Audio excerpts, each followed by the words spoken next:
අයියාළුවනේ මං අද හදන්න යන්නේ ගොටුකොළ සම්බෝලයක්. ගොඩේ කාලෙකට පස්සේ මට හම්බුණා හොඳ ගොටුකොළ මිටියක්.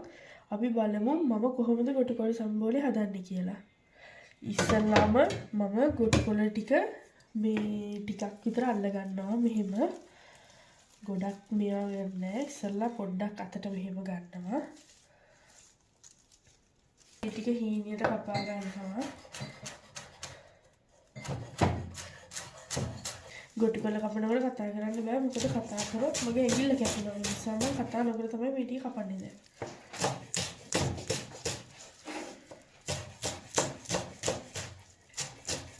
මේ ඉතාලියේ ගොටුකොළ මැල්ලුම් ಜಾති හොයාගන්න හරි අමාරුයි.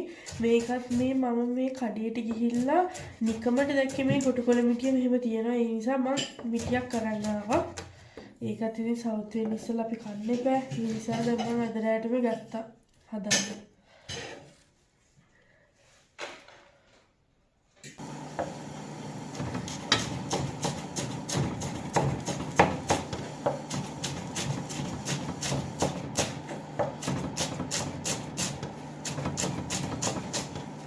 මම මගේ ගොටුකොළ ටික කපා ගත්තා. මම දැන් කපලිරේ මම දැන් ඒකට දානවා අමු මිරිස් කරලකුයි ලූණුයි. ලූණු හීනියට කපලා. ඔය දානවා මේකට පොල්. පොල් නම් මෙහෙ හොයාගන්න හරි අමාරුයි. මම මේකට පොල් ටිකක් මෙහෙම දාගන්නවා. පොල් නම් ෆ්‍රීස් එකෙන් එළියට අරන් තියෙන්නේ. මෙහෙ සීසල් හින්දා කොච්චර ෆ්‍රීස් එකෙන් එළියට ගත්තත් වැඩක් නැහැ. ටිකක් අයිස් මේ මිදෙනවා පොල් මෙහෙ. මම දැන් මේකට ලුණු පොඩ්ඩක් එකතු කර ගන්නවා. ලුණු ටිකක් එකතු කර ගන්නවා. තව එකතු කර ගන්නවා ඒකටම දෙහි කෑල්ලකුත්. දෙහි කෑල්ලක් එකතු කර ගන්නවා.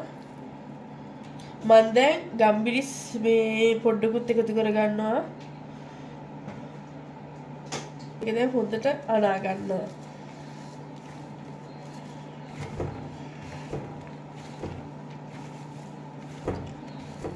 මේක හොඳට අනාගත්තා. පොළුයි ඔක්කොම දාලා හොඳට අනාගත්තා. මම දැන් ලුණු ටිකක් බලනවා.